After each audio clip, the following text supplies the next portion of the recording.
morning, dear students. I am Mahendra Singh Chauhan. Welcome to all of you on our online portal of Srikandi Academy and EduTech.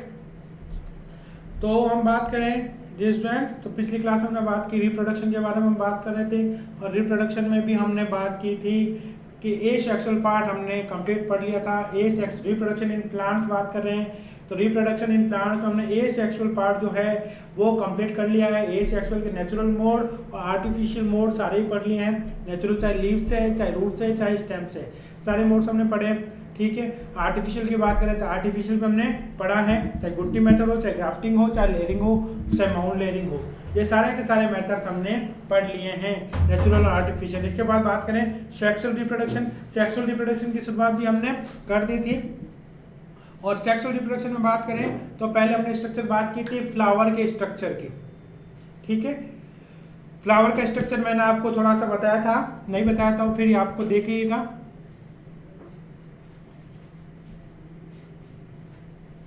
ये flower का structure है। ठीक है, अब मैं आपको जो पार्ट है, ये जो ग्रीन वाला पोर्शन होता है इसको सेपल कहा जाता है, यूनिट। ये सिंगल को है सेपल, ऐसे बहुत सारे हैं, तो इसको क्या कहा जाएगा, तो कहा जाएगा कैलिक्स। अब ये ग्रीन होता है, जब बात करेंगे जब प्लांट जुवेनाइल फेज में होता है, ठीक है, इमैच्योर होता है, तो आपने कोई भी फ्लावर देखा होगा तो वो इन्हीं हरे वाले भाग के अंदर होता है। फिर जैसे जैसे मैच्योर होता है ये हरा वाला भाग खुलता है, डिस्टेंस देता है, और फ्लावर अंदर से बाहर की तरफ पूरा खिलना शुरू हो जाता है, ब्लूमिंग करता है। तो एक काम क्या है, एक तो ये प्रोटेक्शन देते हैं प्लांट को।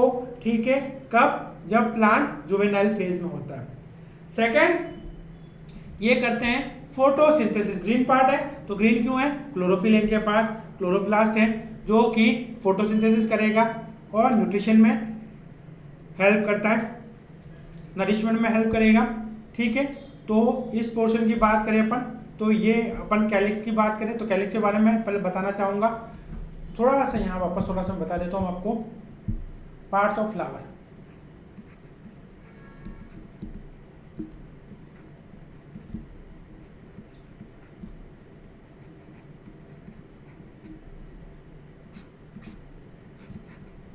तो इसको हम दो में डिवाइड कर सकते हैं। एक है नेसेसरी पार्ट,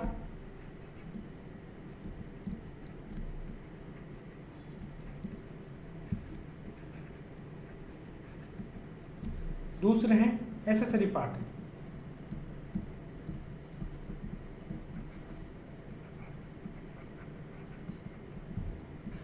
नेसेसरी मतलब कि वो तो आवश्यक है, नेसेसरी है, नेसेसिटी है, बिना उसके रिप्रोडक्शन होगा ही नहीं। ठीक है, तो वो क्या हो सकते हैं, वो दो होते हैं। एक होगा मेल वाला,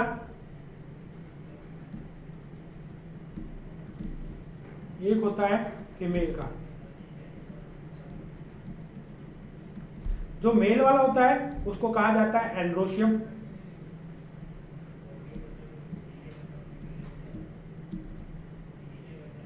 जो फीमेल वाला होता है उसको कहा जाता है गाइनोशियम।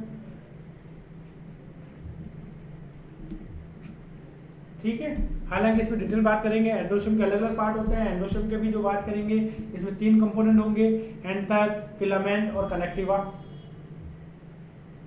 क्या क्या होंगे, एक तो होगा एंथर, दूसरा कनेक्टिवा, तीसरा filament,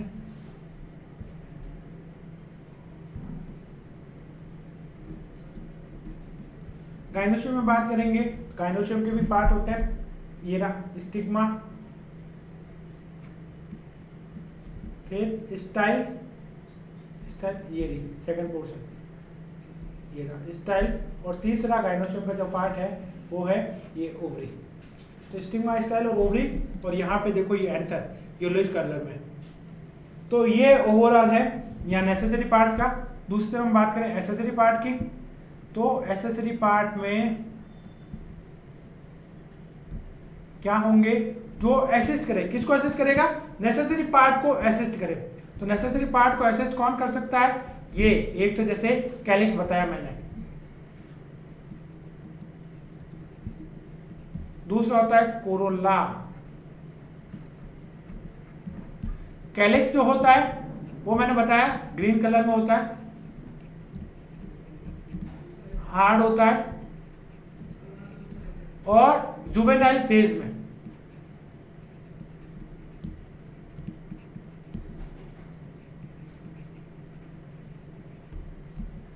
in the juvenile phase plant को प्रोटेक्ट करता है। क्या करता है?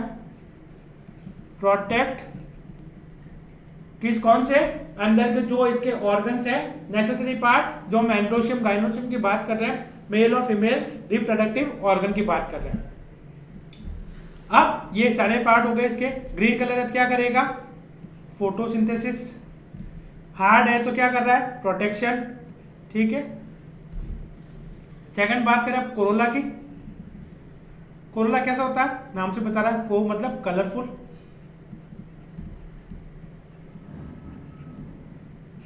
रंग बिरंगे होते हैं, और रंग बिरंगे होते हैं तो हमें अट्रैक्शन फ्लावर की पसंद है, उनके कलर के कारण फ्लावर पसंद आते हैं, रंग बिरंगे होने के कारण। तो हम वैसे ही हम बात करेंगे भंवरे, तितलियां वगैरह जो फ्लावर के आसपास मंडराते हैं, क्यों मंडराते हैं? इन्हीं रंग बिरंगे कलरों के कारण।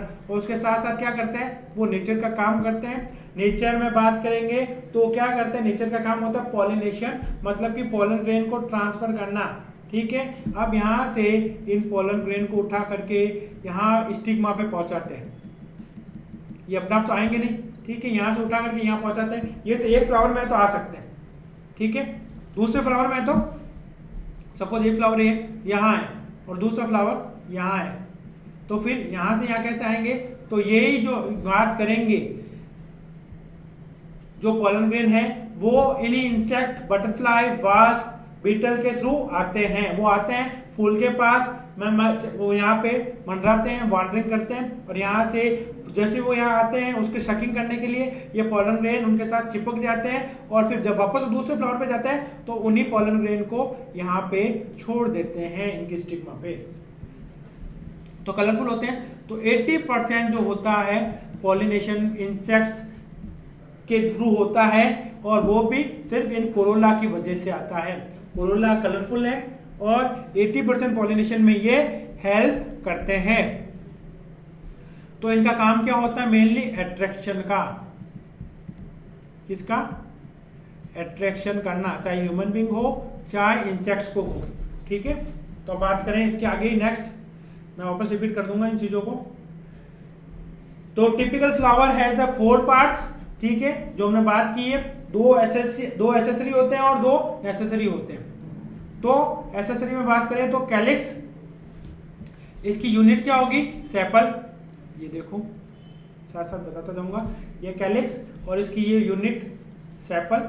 ये वाला पोर्शन जो बता चुका हूँ ग्रीन होता है, फोटोसिंथेसिस करता है, हार्ड होता है, जुवेनाइल फेज में प्लांट को प्रोटेक्ट करता है। फिर नेक्स्ट बात करें corolla, it is the second whorl which is made up of petal. जो प्लांट में बात करें, ठीक है, तो प्लांट के ये क्या है? सारे चक्कर। फ्लावर जो होता है इस तरह से बात करें तो बंद होता है।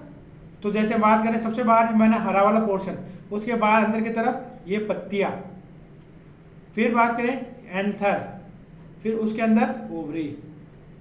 तो ये 4 चक्कर होते हैं, फर्स्ट, सेकंड, थर्ड और लास्ट में ये 4th चक्कर। तो प्लांट के चारों तरफ 4 चक्र होते हैं, 4 होल होते हैं, ठीक है, इनको 4 होल्स कहते हैं। तो सबसे बाहर वाला होल्स क्या होगा? कैलिक्स। इसकी यूनिट क्या होती है? सेपल। सेकेंड होल क्या होगा? कोरोला, जो कलरफुल होता है, और इसकी यूनिट क्या होगी? सेपल, और ये पेटल। तो पेटल जो है किसकी यूनिट है? कोरोला की यूनिट है, ठीक है। अब उसके अलावा बात करें, ये कलरफुल होता है, पॉलिनेशन में हेल्प करता है। नेक्स्ट बात करें एंड्रोशियम। एंड्रोशियम क्या होता है? यहां पे जो है मेल रिप्रोडक्टिव ऑर्गन है, ठीक है, जो कि मेनली यहाँ पे 3 कंपोनेंट का बना होता है, 3 यूनिट का बना होता है। एक एंथर, एक फिलामेंट और एक कनेक्टिवा, जो मैं आपको बता चुका हूं।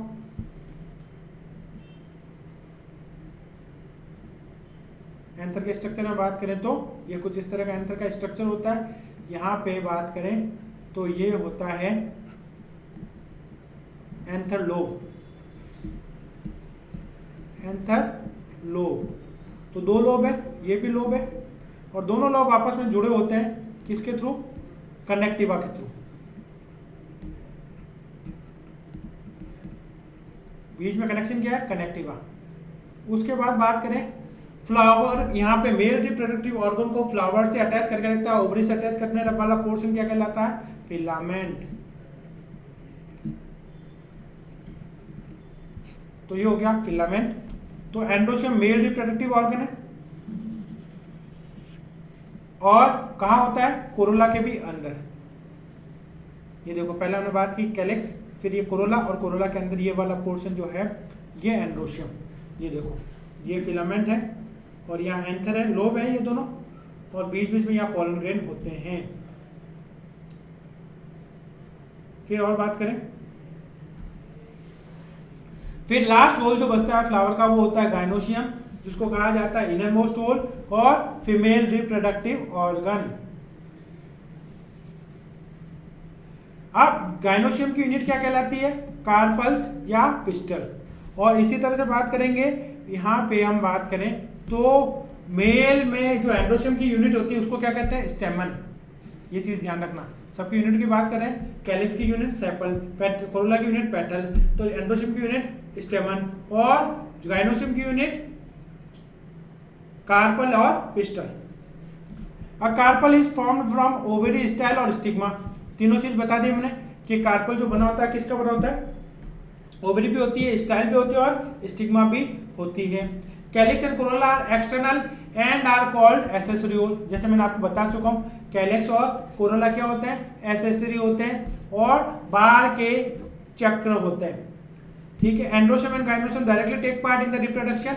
एंड्रोशियम और गाइनोशियम के बिना रिप्रोडक्शन नहीं हो सकता, इसलिए इसको कहा जाता है एसेंशियल रिप्रोडक्टिव होल्स और रिप्रोडक्टिव पार्ट्स और एसेंशियल पार्ट्स ऑफ फ्लावर। ठीक है, नहीं देखा है तो मैं आपको बता दूं वापस से। ये देखो ये स्टिग्मा और इसकी नली रुकी है ट्यूब लाइक स्ट्रक्चर, इसको कहा जाता है स्टाइल, और ये सबसे नीचे ओवरी।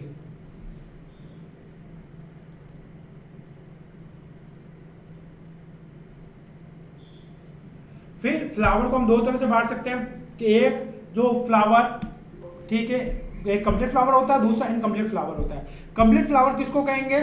जिसमें फ्लावर में चारों पार्ट अवेलेबल हो, या चारों होल्स अवेलेबल हो, चारों चक्र अवेलेबल हो, कैलिक्स, कोरोला, स्टेमन, कार्पल।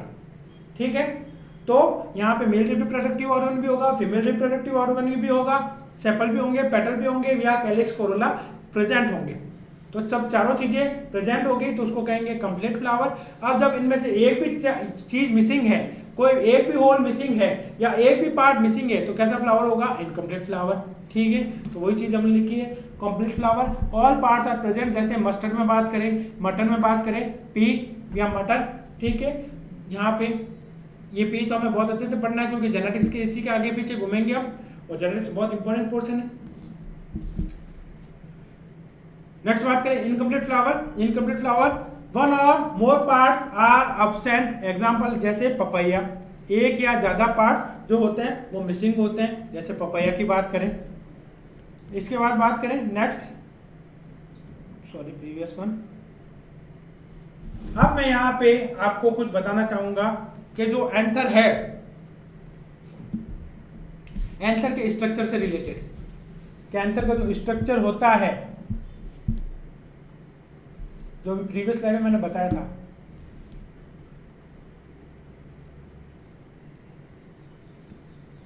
ये वाला। ठीक है, इसके स्ट्रक्चर में बात करें अपन तो इसको मैं डिटेल से बताने जा रहा हूँ।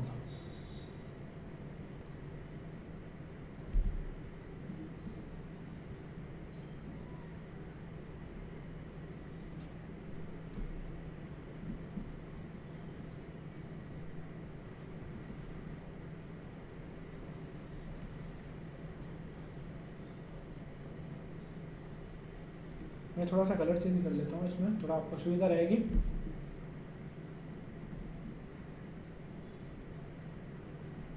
देखो ये जो बीच में लाइन खींची है ना, इसके पार्ट है अलग से। अब बाहर वाला जो है ये रेड वाली लाइन, रेड वाली को वापस रेड से लिखते हैं।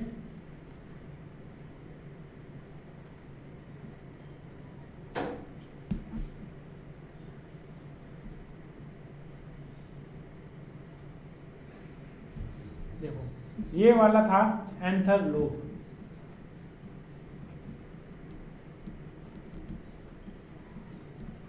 अब ये जो हर एक एंथर लोब में, तो एंथर लोब के नंबर कितने हो गए?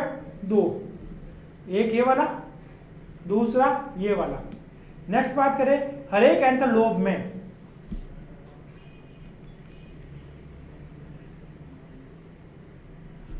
यहां पे in each anther lobe there are 2 pollen sacs और एंथर सेक्स, ये इस तरह से,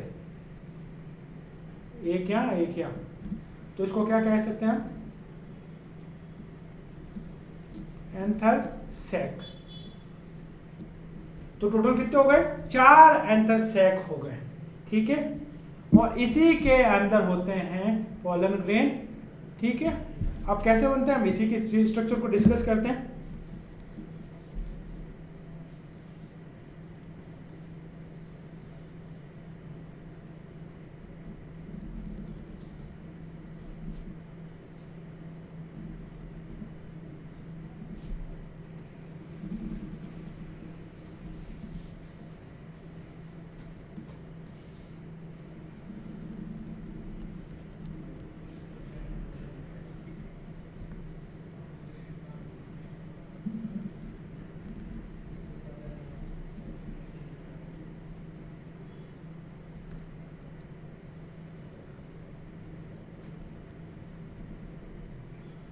अब यहां पर हम किसी को भी ले लें, ये 4 है और बीच में क्या था हमारे यहाँ? दोनों एंथर लोब को कौन जोड़े रख रहा था? कनेक्टिवा।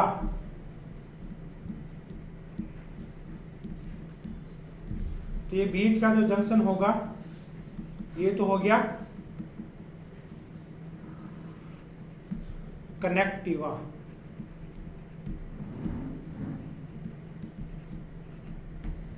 अब यहां बात करें सबसे पहले, तो सबसे ऊपर यहां पे एपिथेलियल सेल्स की एक लेयर होती है, सॉरी पेरेन्काइमेटस सेल्स की।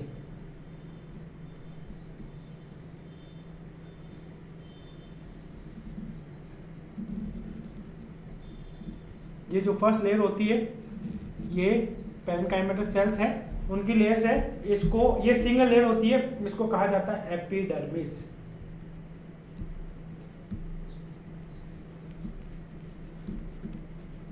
कैसी होती है?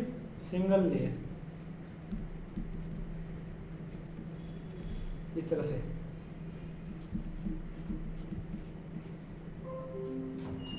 ये सिंगल लेयर है यहाँ पे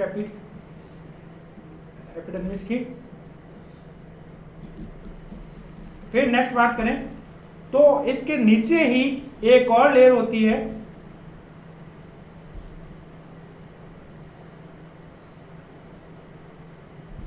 ये वाली,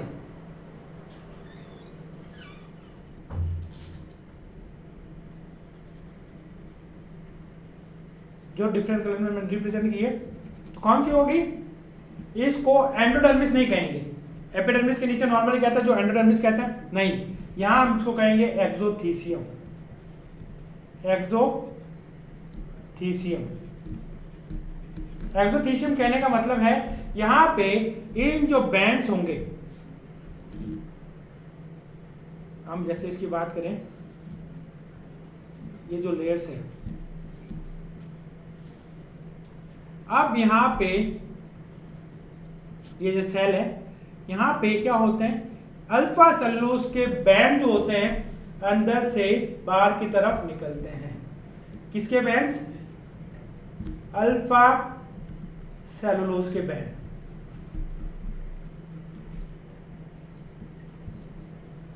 अब ये अल्फा सेलुलोज के बैंड्स करते क्या हैं? सॉरी, ये होते हैं हाइग्रोस्कोपिक नेचर के। हाइग्रोस्कोपिक नेचर, तो हाइग्रोस्कोपिक नेचर के जब ये बैंड्स हैं तो क्या करते हैं, एंथर के डेहिसेंस में, एंथर के स्फुटन में, एंथर के फूटने में और पॉलन के निकलने में ये हेल्प करते हैं कि वातावरण में, एनवायरनमेंट में कितनी नमी है, कितनी आर्द्रता है, वो इन बैंड्स के थ्रू पहचाना जाता है। और इन बैंड की प्रेजेंस के कारण ही इसको एंडोडर्मिस ना कर करके इसको एक्सोथीसियम कहा जाता है। जिम्नोस्पर्म में बात करें कुछ प्लांट्स में जो होता है, यहाँ पर भी एंडोडर्मिस होती है एक्सोथीसियम के स्थान पर, ठीक है। In the place of exothecium there are endodermis.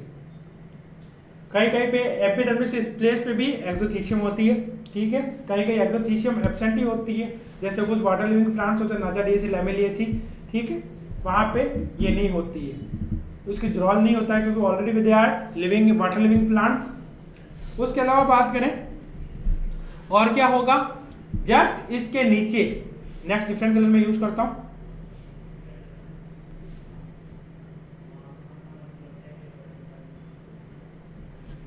इसके नीचे होती है 3 लेयर्स होती है, 1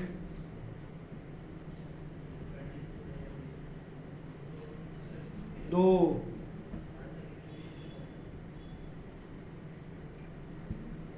3। अब ये 3 ग्रीन कलर की जो लेयर्स है इनको कहा जाता है मिडल लेयर।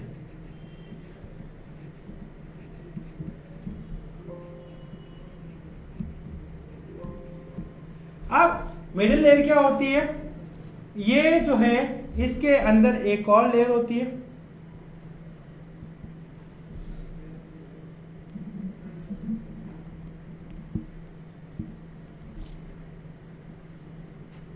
अब इस लेयर को कहा जाता है टेपेटम।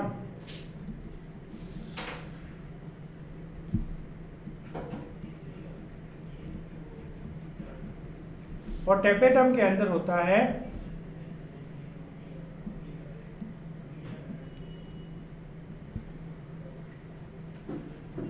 यहां पे टिश्यू, तो इस टिश्यू को कहा जाता है स्पोरोजेनस टिश्यू।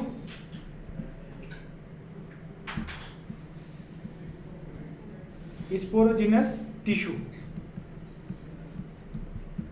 अब ये जो टिश्यू है यही आगे चल के क्या बनाएगा, माइक्रोस्पोर बनाएगा, जो आगे चल के रिप्रोडक्शन करेंगे। तो अभी तक जो भी सेल पढ़ी हमने, चाहे epidermis, exothecium, middle layer, tapetum, sporogenous tissue, सारी की सारी कैसी है, डिप्लॉइड सेल।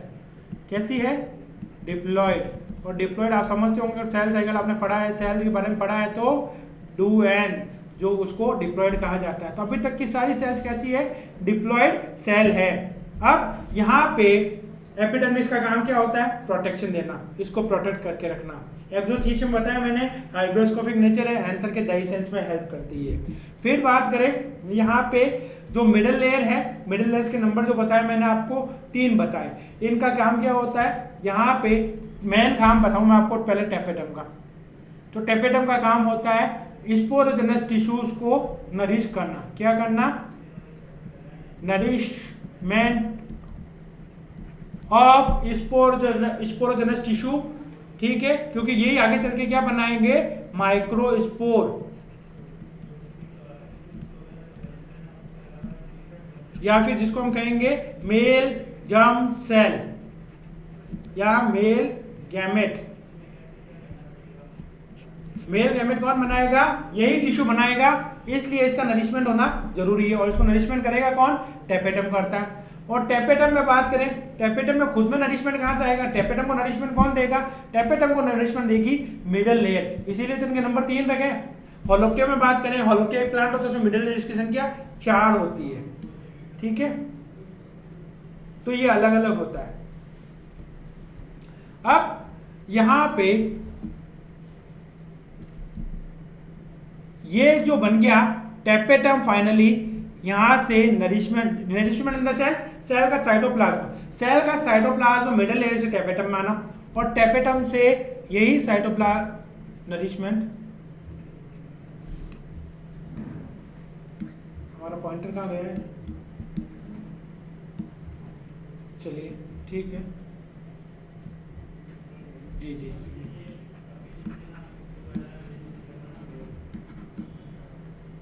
पॉइंटर वर्क नहीं कर रहा हमारा। चलो मैं आपको ऐसे ही बता देता हूँ। मिडिल लेयर जो है वो 3 संख्या में है और उसका मेन काम क्या है, टैपेटम को अपना साइटोप्लाज्म सप्लाई करना। जी जी ठीक है,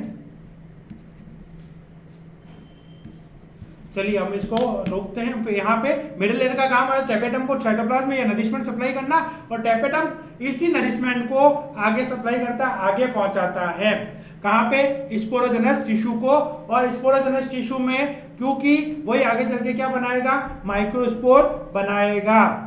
ठीक है, तो टैपेटम जो नरिशमेंट करती है वो 2 तरीके से कर सकती है। शायद हमारा पॉइंटर काम नहीं कर रहा है इसमें, इसलिए दिक्कत आ रही है। शायद इसमें कोई इशू आ गया, टेक्निकल इशू, जो बाद में देखा जाएगा। ठीक है, फिलहाल मैं आपको बता देता हूँ यहाँ पे जो इसके टैपेटम जो स्पोरोजेनस टिश्यू को देगी नरिशमेंट, वो 2 वे में देती है। ठीक है, जी जी अब कर रहा है, आपको बता देते हैं। हमारी टेक्निकल टीम ने इस प्रॉब्लम को रिजॉल्व कर दिया है। तो टैपेटम जो नरिशमेंट देता है वो 2 वे में देता है। एक तो टैपेटम खुद खत्म हो जाए और स्पोरोजेनस टिश्यू को पूरा अपने सारी चीज दे दे, तो वहां पे इसको कहते हैं प्रोटोप्लाज्मिक टैपेटम। कैसी टैपेटम, प्रोटोप्लाज्मिक टैपेटम, जो कि यहाँ पे टैपेटम जो होगी यहाँ पे राउंड शेप में आ जाएगी साइटोप्लाज्म लेने के बाद। और ये साइटोप्लाज्म जो है सेल्स पूरी, ये सेल्स पूरा का पूरा नरिशमेंट इसको दे देगी। इसको नरिशमेंट देने के बाद यहाँ कुछ भी नहीं बचेगा और ये सेल मर जाएगी, इनकी डेथ हो जाएगी। मतलब कि प्रोटोप्लाज्मिक टैपेटम जो होती है स्पोरोजेनस टिश्यू को नरिशमेंट देने के बाद खुद खत्म हो जाती है। इसके बाद हम दूसरी तरफ की बात करें तो दूसरी टैपेटम जो होती है उसको कहा जाता है ग्रैंड्यूलर टैपेटम।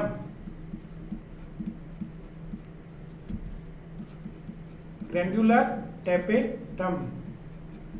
अब ये ग्रैंड्यूलर टैपेटम क्या करती है, यहाँ पे ग्लैंड की तरह से यहाँ पे पोर बनते हैं। यहाँ पे जैसे इसको देना है तो इसके और इसके बीच में एक नलिका बन जाएगी, ग्लैंड बन जाएगी, और यहाँ से जो इसका साइटोप्लाज्म होगा वो यहाँ आ जाएगा, या जो भी न्यूट्रिशन होगा वो टैपेटम से टिश्यू में आ जाएगा, स्पोरोजेनस टिश्यू में आ जाएगा। ठीक है, तो यहाँ पे टैपेटम खत्म नहीं होगी, इसलिए यहाँ पे ग्लैंड्यूलर टैपेटम इसको कहा जाता है। ठीक है, तो ये सारा टैपेटम के टाइप था। और ये पूरा का पूरा जो बात करें, ये स्ट्रक्चर ऑफ बात करेंगे माइक्रोस्पोर था। ठीक है, माइक्रोस्पोर जब बात करेंगे या जो बात करते हैं हम, ठीक है, पूरा का पूरा हमने एंथर लोब बनाया है। ये एंथर लोब में 2 एंथर सैक या पॉलन सैक जिसको कह सकते हैं, ये एक सैक, ये दूसरा सैक, ये तीसरा सैक, ये 4 सैक, और ये बीच में बात करें ये इधर वाला एंथर लोब और ये इधर वाला अलग एंथर लोब। और यहाँ से हम बात करेंगे तो ये पोर्शन था हमारा फिलामेंट जो हम बात कर चुके हैं। तो डियर स्टूडेंट्स, आज के इस वीडियो में इतना ही। ठीक है, इससे रिलेटेड जो टॉपिक्स हैं यहाँ पे हमने आज हम रोक रहे हैं, लेकिन अभी इसमें बहुत कुछ पढ़ना बाकी है। ठीक है, क्या स्पोरोजेनस टिश्यू तो आ गया, लेकिन माइक्रोस्पोर का फॉर्मेशन किस प्रकार से होता है ये एक अलग से प्रोसेस होता है। और भी जो कुछ बचता है इस टॉपिक से रिलेटेड वो हम अपनी अगली क्लास में चर्चा करेंगे। We will discuss in next class. ठीक है, जो इसके आगे वाला पोर्शन होता है। तो उम्मीद करता हूँ ये आज आपका वीडियो आपको अच्छा लगा होगा, और कुछ मन में डाउट है, प्रश्न है तो बिल्कुल भी हेजिटेट ना करें, और यहाँ पे तुरंत कमेंट बॉक्स में मेंशन करें ताकि मुझ तक पहुँचे और मैं उसका रेस्पॉन्ड कर सकूँ। और अपने फ्रेंड्स के साथ इस वीडियो को शेयर कीजिए ताकि उनको लिए भी इस वीडियो से फ़ायदा मिल सके। और चैनल तो मेरे ख्याल से आपने सब्सक्राइब करके ही रखा होगा, नहीं किया तो अभी तुरंत कर लें ताकि जो भी मेरे वीडियो से रिलेटेड है, जो भी हमारे पोर्टल है ऑनलाइन पोर्टल, उसके नोटिफिकेशन आपको तुरंत मिल जाएंगे। तो इसी के साथ मैं महेंद्र सिंह चौहान अब आपसे आगे चाहूँगा। जय हिंद।